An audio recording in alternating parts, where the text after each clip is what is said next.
I love this show. I really did. I watched it all 8 episodes last night, and I just had a blast from start to finish. What about it really caught both of your interests to want to be a part of it? Cobie, if you want to start, and then Kyle. Sure. Well, I've had the privilege of working with Clea DuVall before. I got to shoot her first movie with her, The Intervention, and we've become friends since then. And so, she mentioned the project early on while she was writing it, and I was kind of jealous. and then she kindly offered me this role, and so I was sort of like wanting to say yes before even reading it. But then I did my due diligence and I read Tegan and Sara's biography, high school, and it was just so brilliantly written, and also the way I loved the way when I read the scripts that the episodes were very similar to the book, how we're going from different points of view. I thought it was a really interesting way to tell the story visually. And I just the time that the story took place in the 90s, I'm the same age. I was kind of going through the same things. It just all was really it was all really exciting to me. It was a really exciting story to be a part of. And I always you go into a project and sometimes you go like, I like the people, or like, I like the material.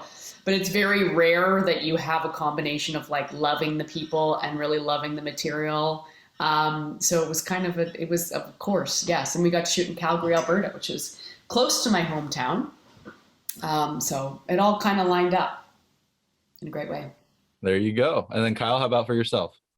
A lot of the same things, especially like that last point about it sort of checking all the boxes in a way that not everything that comes across your email inbox does. When I first got introduced to this project, Cobie also mentioned something that I really liked as well, which is the different perspectives that are in the book, and that Laura and Clea did for the show as well, is where we see it from Tegan's point of view, then we see it from Sarah's point of view, we see it from Simone's point of view, in this very natural way. It almost sneaks up on you that that's what they're doing, and it's very organic, but kind of it adds a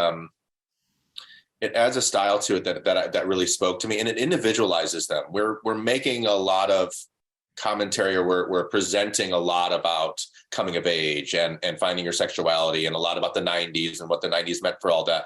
But it's also just two human beings in this world bouncing around, having trouble figuring out themselves individually. One of my favorite things about the book and the script is that when we meet them, they're just being kind of brats to each other. They're not Tegan and Sara did not try to paint themselves as saintly kids. Laura and Clea did not try to paint their characterizations of them as saintly. They're kids that are sometimes little brats to each other, and they get physical with each other. Sometimes they're so mad, which I like seeing that in two female characters as well, kind of like losing their temper. I thought just really humanized them, and so that was early on that I noticed that I knew for a variety of reasons that I was in a really solid project. I definitely loved the way it would bounce around, like you both have mentioned. I mean, it does really bring a three-dimensional layer to every character. It was great to see. What was it like developing the rapport with one another for filming? Because I mean, you have such a unique dynamic throughout this show, especially as it progresses. You want to get go? No, I don't. No, actually, or you. I don't Yeah. know about that. Yeah. Okay. Yeah. We haven't figured it out yet. Luckily, Kyle is an excellent, kind human being, and I present myself in the same way. So we got along really great, and we kind of jumped into it, eh, Kyle? Like we didn't have like rehearsal or whatever. We were just kind of. I think we talked on the phone once or something. Maybe I can't even remember. Yeah, the table read and maybe a quick Yeah, I think we just lucked out that we're both like nice, normal people, and got along really well. And I find it's always like there's an awkwardness anyway to these two people. So it was nice to not have to be like, oh, honey, sweetie baby, I love you so much. Like, oh, yeah. It was this kind of like finding it anyway as we were getting to know each other, which was very easy for us to do, but it was definitely a kinder process to be able to be on camera kind of awkward around each other as well.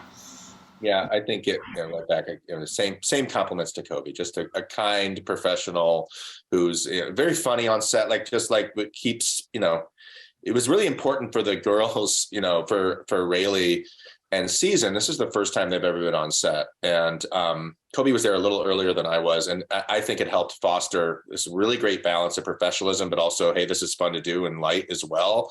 That's a really important thing on a set, is to sort of, we're here to do a job, and there's a lot of people working very hard to get the day in on a very tough job, but also you have to stay loose to and you want to have fun, and this is a really fun job to have. It's like we're very lucky to be able to do what we do, and I think we all, especially I think as you get older, you really realize how fortunate you are, and you want all your on-set experiences to be that combination of we're all working hard, but we're also like appreciative that we get to do this fun job. And I thought Cobie really helped foster that, started sort of modeling that for Rayleigh and Season. And I think I really appreciated that she was doing it, and tried to do it as well in my own clumsy way. Well, I'm glad you all had that relationship and experience on set together. I really hope that a season 2 gets announced so that you can continue to have that. I know there's plenty more to tell in this story, so I am getting the wrap. So thank you both so much for taking the time to chat. I greatly appreciate it.